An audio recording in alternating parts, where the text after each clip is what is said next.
தாராபுரம் திக்ர் மஜ்லிஸ். தாராபுரம் திக்ர் மஜ்லிஸ்.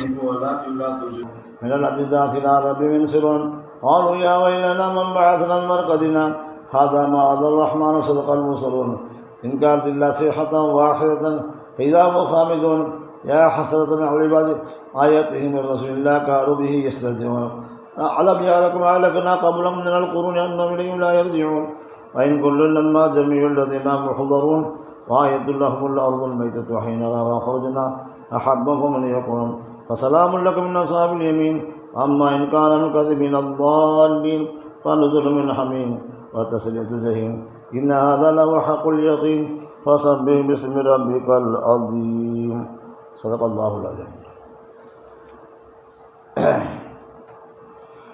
السلام عليكم ورحمة الله وبركاته. نحمده ونصلي على رسوله الكريم أما بعد. قال الله تعالى في القرآن العظيم والفرقان المجيد أعوذ بالله من الشيطان الرجيم بسم الله الرحمن الرحيم وأما من خاف مقام ربه ونهى النفس عن الهوى فإن الجنة هي المأوى صدق الله العظيم. அனைத்து புகழும் அல்லாஹ் ஒருவனுக்கே உண்டாகட்டுமாக. சலாத்தும் சலாமும் இல்லோகத்தின் தலைவர் சையீதுல் அன்பியா ஹஜ்ரத் ரசூலுல்லாஹி ஸல்லல்லாஹு அலைஹி வஸல்லம் அவர்கள் மீதும் அவர்களின் தூய்மையான குடும்பத்தினர்கள் சத்திய சஹாபாக்கள் தாபிஈன்கள் தபா தாபிஈன்கள் ஹதீஸ்கள் ஃபஸீர்கள் முஜ்தஹிதீன்கள் இமாம்கள் ஷேகுமார்கள் நல்லவர் பூரா உலகத்திற்கான முஸ்லிமான ஆண் பெண் அனைவர்கள் மீதும் என்றென்றும் நிறைவாக உண்டாவதாக. கண்ணியத்துக்குரிய அல்லாஹ்வின் நல்லடியார்களே, அருமை சகோதரர்களே, தாய்மார்களே, அல்லாஹ் சுப்ஹானஹு வ தஆலா தனது திருமறையிலே கூறுகின்றான், வஅம்மா மன் காஃப மகாம ரப்பிஹி, எவர் ஒருவர் நம்முடைய ரப்புடைய சன்னிதானத்தை பயப்படுகின்றாரோ, எந்த ஒரு மனிதர் தன்னுடைய ரப்புடைய சமூகத்தை பயப்படுகிறாரோ, அப்படி பயந்து அதன் மூலமாக வனஹன் நப்ச அனில் ஹவா, மனோ இச்சைன்னு சொல்லக்கூடிய தாழ்ந்தோடித்தனத்தை விட்டு எவர் தன்னை தற்காத்து கொள்கின்றாரோ ஃபஇன்னல் ஜன்னத ஹியல் மஅவா, அவர் ஒதுங்குமிடம் சொர்க்கமாக இருக்கிறது என்று அல்லாஹ் தனது திருமறையிலே கூறுகின்றான். அல்லாஹ்வுடைய சமூகம் என்றால் என்ன, அதை முதல் தெரிஞ்சுக்கணும். அல்லாஹ்வுடைய சமூகத்தில் நாம் எப்படி இருக்க வேண்டும், அந்த சமூகம் யாருடையது, அந்த யாருடையதாக இருந்தால் நாம் அங்கு எப்படி நடக்க வேண்டும்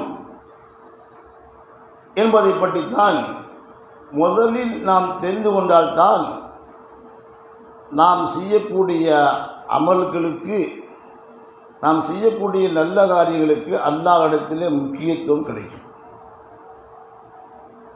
நாம் சொல்வது உண்டு, அடிக்கடி சொல்வது உண்டு, உட்கார்ந்திருக்கக்கூடிய கல்வி ஸ்தாபனத்தில் உட்கார்ந்தக்கூடிய இடத்தில் உட்காரக்கூடிய ஒழுக்க முறை, அதில் எந்த கிதாபுகளை நாம் ஓதுகின்றோமோ அதை கேட்கின்றோமோ அதற்குண்டான ஒரு ஒழுக்க முறை, அந்த இடத்திற்குண்டான ஒழுங்குமுறை, இந்த மூன்றையும் பேணி பாதுகாக்கும் பொழுது அவனுக்கு கல்வியுடைய ஞானம் அவனுக்கு அல்லாஹ் கொடுக்கின்றான். ஒன்று, அந்த சமூகத்தில் எப்படி இருக்க வேண்டும் என்ற முறையும் கற்றுக்கொள்வது. இரண்டாவது, எதை பற்றி கேட்கின்றோமோ அதை சொல்கின்றோமோ அதற்குண்டான ஒழுக்க முறைகள். மூன்றாவது, அந்த இடத்திற்குண்டான ஒரு கொடை. ஒன்று, நாம் உஸ்தாதுக்கு முன்னாடி உட்கார்ந்திருந்தாலோ அல்லது ஷைኹக்கு முன்னாடி உட்கார்ந்திருந்தாலோ அல்லது அல்லாஹ்வுடைய சன்னிதானமான பள்ளிவாசலில் உட்கார்ந்திருந்தாலோ அப்பொழுது எப்படி இருக்க வேண்டும். ஒன்று. இரண்டாவது, அங்கு நாம் எந்த கல்வியை கற்றுக்கொள்கின்றோம் அல்லது எந்த அமல்களை செய்கின்றோம் அதிலும் நாம் ஒழுக்கமான முறையிலே உட்கார வேண்டும்.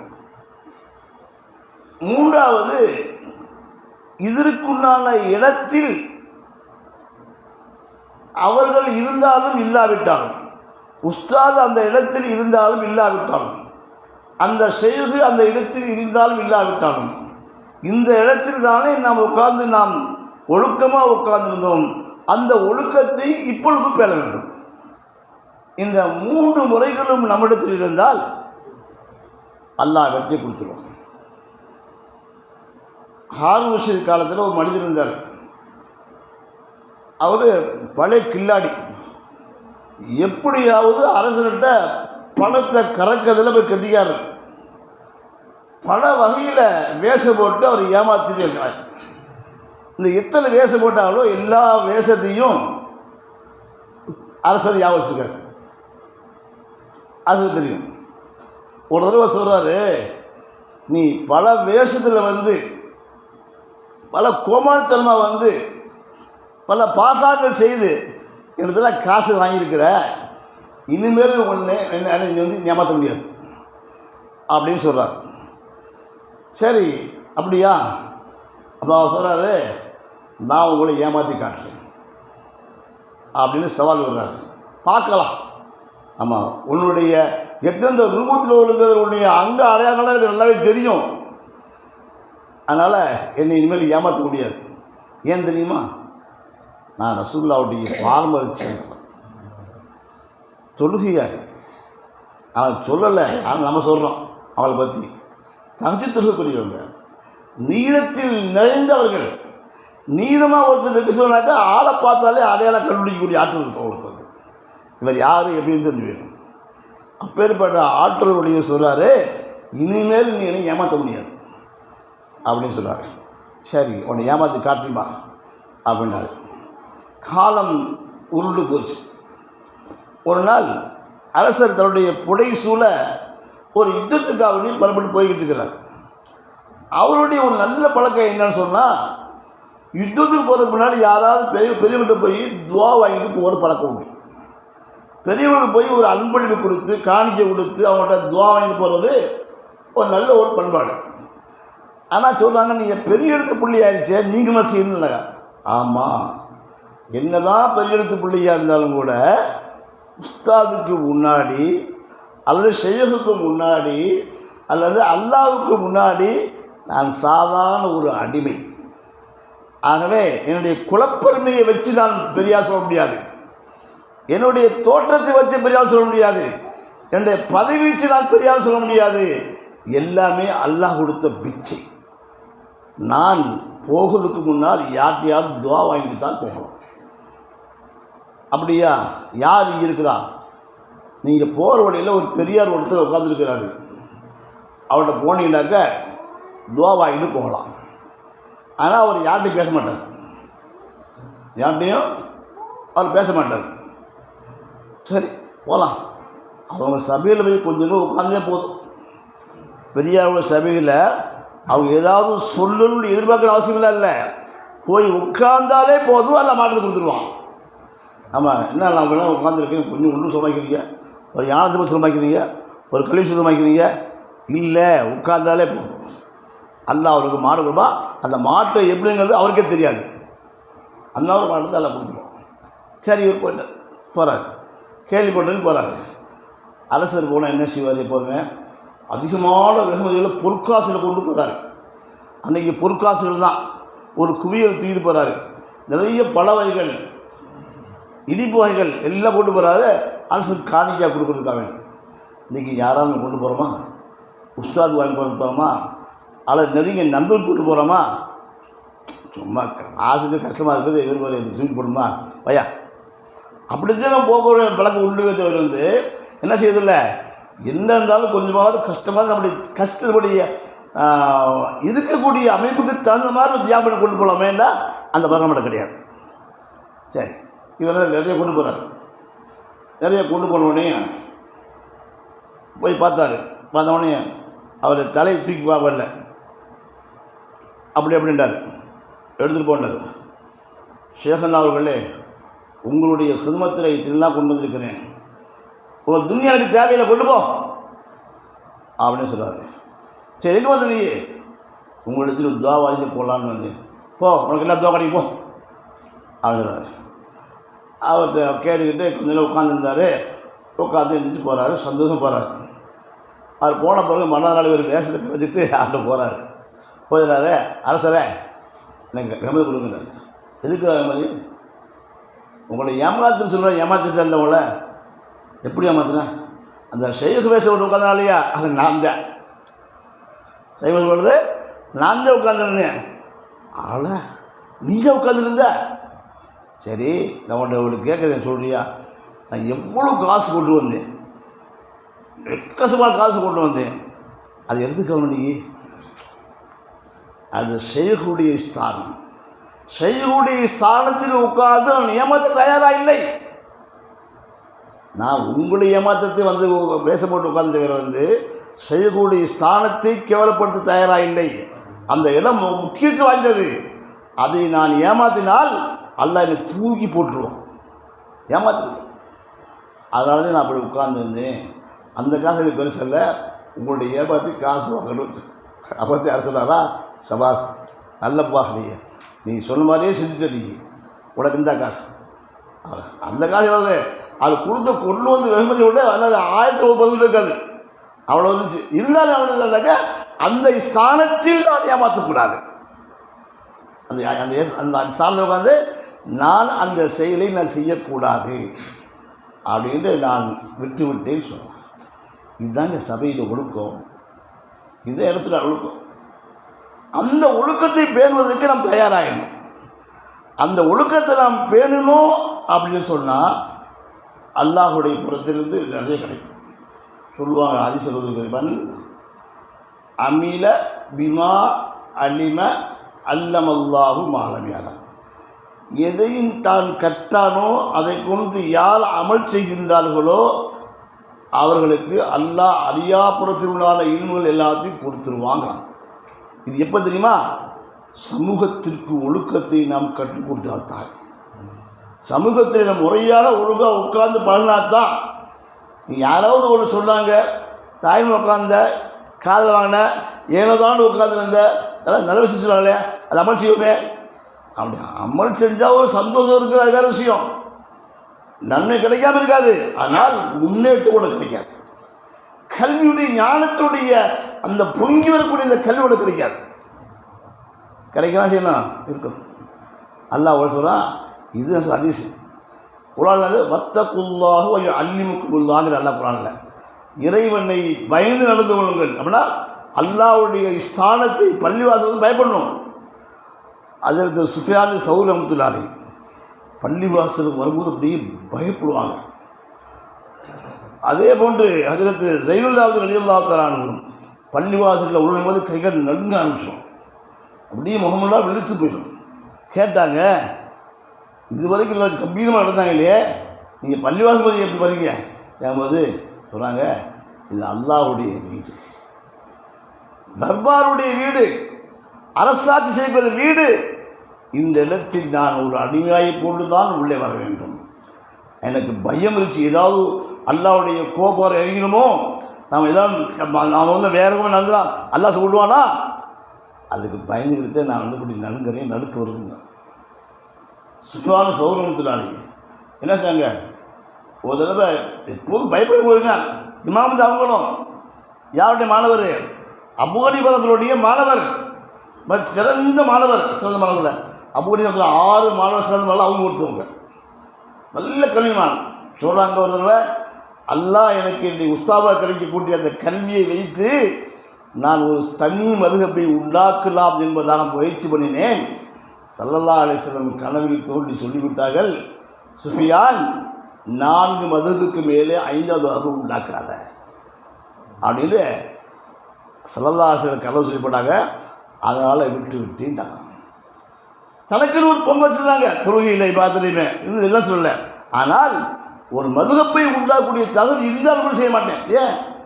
இது என்னுடைய உஸ்தாதுக்கு கேடு மட்டுமல்ல, ரசூலுல்லாஹ்வையும் கண்டித்து விட்டார்கள். வேறுபட்ட சுஃபியானு சௌரு ரஹ்மத்துல்லாஹி அலைஹி பள்ளிவாசலுக்குள் நுழையும் பொழுது தங்களை அறியாமல் வலது காலைக்கு மேலே இடங்களை விரிச்சிட்டாங்க. போகல் நுழையினாங்க. பிள்ளைங்க போகும்போது வலது காலில் உள்ளே வச்சு அல்லாஹ் மஹ்தஹலி அபுவாபு ரஹ்மத்திக்க அப்படின்னு சொல்லணும். இன்னும் சொல்லுவாங்க பிஸ்மில்லா அல்லா மஹஃபிலி வல்ல அஃப்தஹலி அபா வல்லதுக்கு சொல்லணும்னு சொல்லுவாங்க. சரி, எப்படியோ அல்லாஹ் யா அல்லாஹ் உன்னை ரஹமத்தை உடைய வாசலுக்கு திறந்து விடு என்று சொல்லிக்கொண்டு உள்ளே போகணும் அப்படின்னு சொல்கிறாங்க. இவன் வலது காலம் வைக்கிறது மூலமாக ஏதோ ஒரு சிந்தனையில் அன்னைக்கு மறந்துட்டு இடது காலில் உள்ளத்துக்கு வச்சுட்டாங்க. வச்சதான் சரி.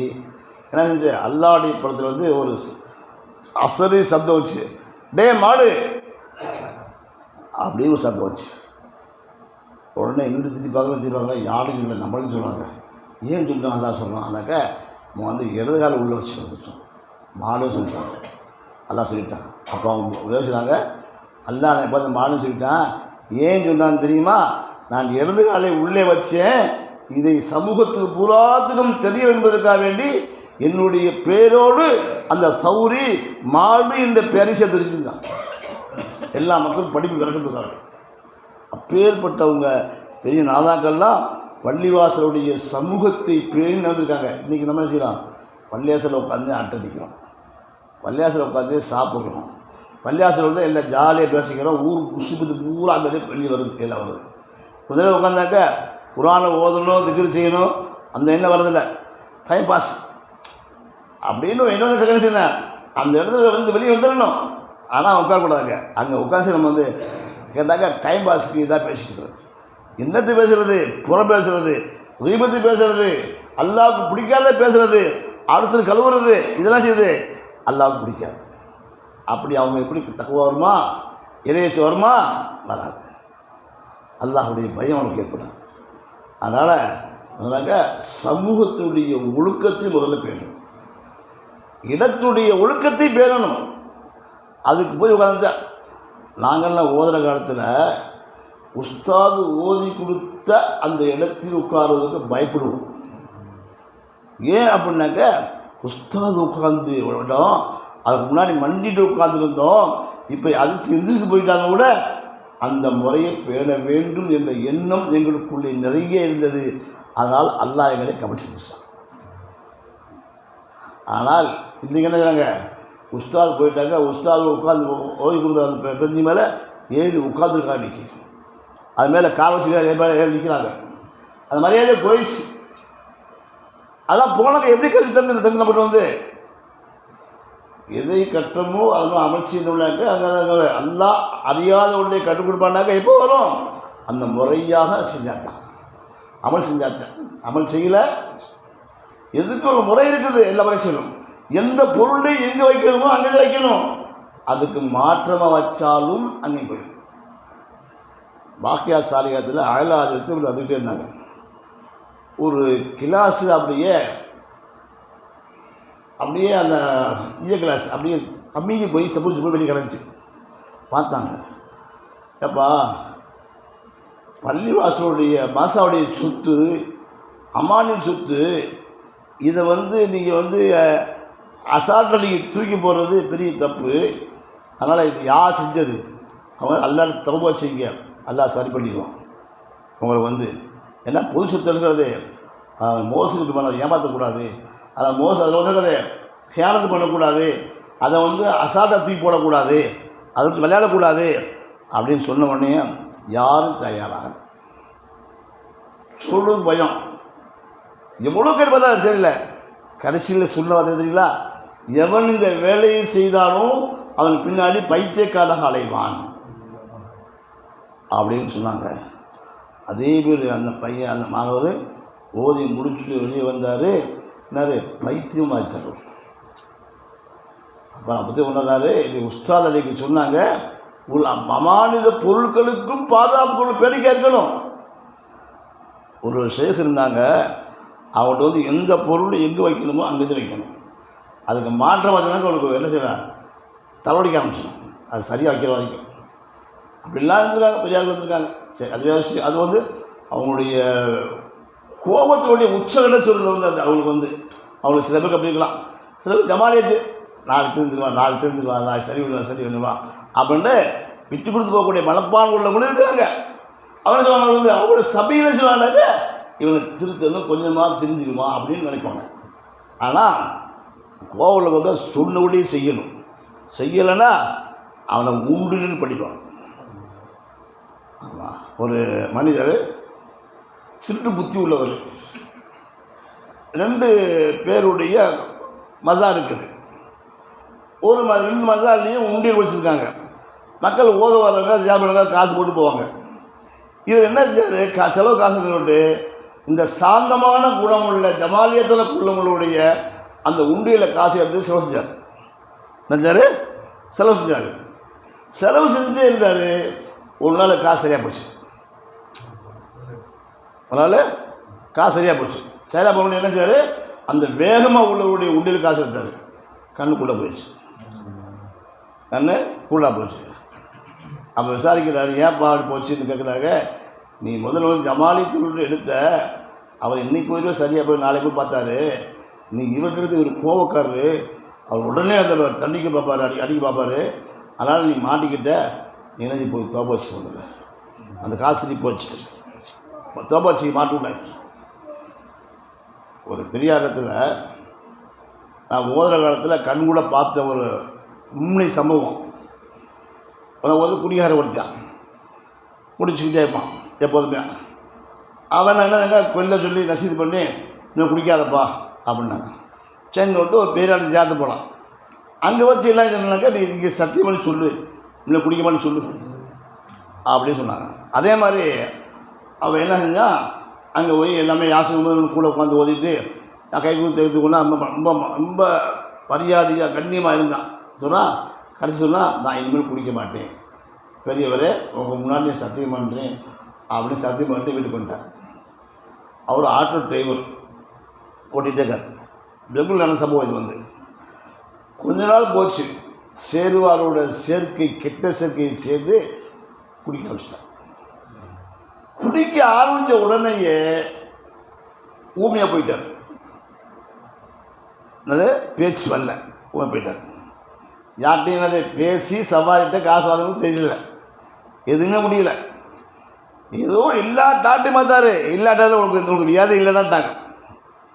அப்புறம் யாராட்டும் பார்த்துவாங்க. கடைசியில் என்னுடைய உஸ்தாத்து வந்தாங்க, மீனாளத்தில் வந்தாங்க. மாசாவுக்கு வந்து இவருக்கு இப்படி ஆகி போயிடுச்சு, இந்த மாதிரி சொன்னால் ஒரு எழுதி காமிச்சார், எல்லாத்தையும் எழுதி கிளீனாக காமிச்சார்.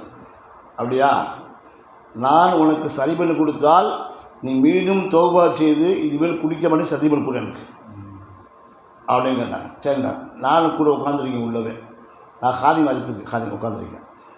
அப்போ என்னன்னாங்க, ரெட்பா மாளிகை இந்த பத்தியை பொறுத்து பத்தியை பொறுத்து நீ எதுவும் பயந்துடாத, பேசாமல் உட்காந்துரு அப்படின்னாங்க. நான் உட்காந்துருங்க அடுத்து ஓதிக்கிட்டே இருந்தாங்க. கொஞ்ச நேரம் வரைக்கும் ஓதிக்கிட்டே இருந்துட்டு ஒரு 10 நிமிஷம் காமிச்சு ஓதிட்டு போனாங்க. அவன் ஏப்பா பேசுப்பா அப்படின்னாங்க. உடனே அவர் அஸ்ஸலாமு அலைக்கும் சொன்னார். அலைக்கும் சலாம் அப்படின்னு சொன்ன பிறகு சொன்னாங்க, சரி என்ன நடந்துச்சு உண்மையை சொன்னீங்க. அப்போ சொல்கிறாரு, ஒரு பெரியார் தலைப்பா கட்டிட்டு உள்ளே வந்தார், வந்து என்னை படுக்க போட்டார், என்னுடைய என்னது கழுத்தில் வந்து ஏதோ ஒரு அறுத்து ஆபரேஷன் பண்ணார், ஆபரேஷன் பண்ணி அந்த முடிச்சு அவுத்து விட்டார், அது பண்ணி பேச்சு வந்துச்சு. ஆனால் அந்த உண்மையிலேயே அந்த அடையாளம் இருந்துச்சு அவங்கள்ட்ட கிடையாது. நிறைய பெரியார்கிட்ட போகிற மாதிரிங்களா, அவளியார்கிட்ட போகிறோம், அவங்க சொன்னாங்க ஆப்ரேஷன் பண்ணுறாங்க. ஆனால் அந்த ஆப்ரேஷன் இருக்குது வெளியே எந்த அடையாளமும் தெரியாது. ஒரு சிலருக்கு அடையாளம் தெரியலாம், அப்படி உண்டு. நான் சில பார்த்துருக்கேன், உங்களுக்கு அடையாளம் ஆப்ரேஷன் பண்ண அடையாளம் இருக்குது, சில அடையாளமே கிடையாது. அதான் சரியாக போயிடுது பெரியார்களுக்கு முன்னாடி. ஏன்னா அந்த லைனில் உள்ளவங்க இப்போ செந்தா வழியில் இதில் புத்துப்பட்டு இருக்காங்க, அவங்க பெரிய வைத்தியம் அவங்க வந்து, அதனால் அங்கே போய் யாத்திரை வந்து வாசினாக்க அவங்க சிகிச்சை பண்ணுவாங்க. ஏர்வாடி போகிறோம், ஏழு மணி நேரம் அக்கிம் டாக்டர் அங்கே இருக்காங்க, என்னது இப்போ பெரியவங்கள்ட்ட விசாரிச்சு நாங்கள் போய் விசாரித்தோம்னாக்க இவங்க சொல்லுவாங்க அவங்க ஆப்ரேஷன் பண்ணிருக்காங்க அப்படி விட்டுருவோம். அப்போ இதெல்லாம் எப்போ நடக்குனாக்கா நம்மளோட ஒழுக்கங்கள் முறை இருந்தால் தான், சமூகத்துடைய ஒழுக்கம் இருக்கணும். அங்கே போய் நம்ம மீனாக தேவையில்லை பேசிக்கிட்டு கொஞ்சம் நேரம் மட்டும் அலுவலி ஓதி யாசின் ஓதி பக்தியோடு செஞ்சு உட்காந்துட்டு அங்கே கொஞ்சம் அட்ரஸ் பண்ணாக்க கிடைக்காது. ஆனால் ஒன்று நீ ஆசீர்வாதம் நன்மை கிடைக்கும், மனசு சந்தோஷம் இருக்கும், எல்லாம் இருக்கும். ஆனால் நீ நாடிய காரியங்கள் முழுமையாக நிறைவேறாது. எப்போ நிறைவேறும்? அந்த சமூகத்தினுடைய ஒழுக்கம் உன்னிடத்தில் முழுமையாக இருந்தால்தான். சமூகத்துடைய ஒழுக்கம் இல்லை. எங்கள் அஜத்துடைய சபையில் ஒழுக்கம் தெரியுமா? ஒரு உஸ்தாத்து மண்டி எடுத்து உட்காரணும். எப்படி அல்லாவுக்கு முன்னாடி உட்காரமோ அப்படி தான் உட்காரணும். நான் ஒரு இடத்துக்கு ஜியாரத்துக்கு போயிருந்தேன். இப்படி சமணம் கொடுத்து உட்காந்து யாசின் ஓதுனேன். ஓதிட்டு துவா செய்து படுத்த உடனே அவங்க கனவு வந்துட்டாங்க. அவங்க எல்லா மாவட்டம் நிறைய மாணவர் பார்த்துருக்காங்க. புகாரி பால் நடத்திட்டு இருக்காங்க. ஆமாம், வீடு உள்ளே இருக்குது, அஜத்துக்கு வீடு. இப்படி எட்டி பார்த்தாங்க, உள்ளுக்குள்ள ஏதோ பிரச்சனை இருக்குது. என்னை கூப்பிட்டு, மாலிக் பாய் பாய் சரி போய்ட்டோம், தும் படாம் நீங்கள் ஓதி கொடுங்க அப்படின்னு சொல்லி போட்டு அவன் எந்திச்சு உள்ளே போயிட்டான். அப்போ அவர் சொல்கிறாங்க, அதில் ஒரு 2 வாசம் எழுதிக்குது. அது அத்த வஜ்ஜஹு அத்த ஷஹது அப்படின்னு ஒரு வாசம் இருக்குது. இதுக்கு என்னை விளக்கம் சொல்லி போயிட்டாங்க. அப்போ நான் சொன்னேன், ஸல்லல்லாஹு அலைஹி வஸல்லம் இந்த வார்த்தையை சொல்லி நீ ஒழுக்கத்தோடு உட்கார்ந்துரு, அது அத்த ஷஹது அத்தையாத்திரி எப்படி உட்கார்வாயோ அப்படி பெரியாருக்கு முன்னால் உட்கார்ந்துரு என்பதை குறிப்பதற்காகத்தான், விளங்குவதற்காகத்தான் உஸ்தாதுரா என்னை அவங்க எழுந்துபடி உட்காந்து போய் பிடிச்சுவாங்க. அப்போ தான் விளங்கிட்டேன். அப்படி அப்போ எங்கள் உஸ்தாட்ட 2 மணி நேரம் அத்தியாயத்திலே உட்காந்துருக்கணும். கையை பெஞ்சில் விடக்கூடாது, கித்தாபை பார்க்கணும். இல்லை இப்படி ஒரு நோட்டு குறிப்பில் குறிப்பு எழுதணும். அந்த குறிப்பு நோட்டை கித்தாப் மேலே வைக்கக்கூடாது, கையில் வச்சுக்கணும். இப்படியே பார்த்துட்டு அப்படி இங்கே பார்க்கணும், இங்கே பார்த்துட்டு எழுதணும். ஆள் முடிஞ்சு கேட்பாங்க, அது என்ன வாசமோ அது அப்படி சொல்லணும். ஏன்னா 2 மணி நேரம் உட்காந்துருவோம். அப்படியே முடியுமா? நம்ம யோசிச்சு பார்த்தாக்க அது திரும்ப நைஸாக கால் பார்த்து கொடுக்குறோம், அது வேறு விஷயம். ஆனால் அந்த ஒழுக்கத்தினுடைய முறைகளை நான் பேணும் பொழுதுதான் அல்லாஹ் கல்வி ஞானத்தை நமக்கு திறந்து விடுவான். அது யாராக இருந்தாலும் சரி, அது ஓர வழியாக இருந்தாலும் சரி, அல்லது செய்யக்கு முன்னாடி உட்காந்தாலும் சரி, அல்லது பள்ளிவாசல்கள் உட்கார்ந்து அல்லாஹ்ட்ட இபாத் செய்யக்கூடாதும் சரி, இபாத்தின் மூலமும் அல்லாஹ் அடையலாம், செய்யக்கு மூலமும் அல்லாஹ் அடையலாம், உஸ்தாத் மூலமும் அல்லாஹ் அடையலாம். ஆனால் ஒழுக்க முறை இருப்பதுக்காக வேண்டிய முயற்சி செய்ய வேண்டும். அல்லாஹ் நம்மளே கபல் செய்வானாக, அல்லாஹ் நம்மளே ஏற்றுக்கொள்வானாக. இன்ஷா அல்லாஹ் இப்பொழுது மஜ்லிஸ் ஆரம்பமாகிறது. இன்ஷா அல்லாஹ்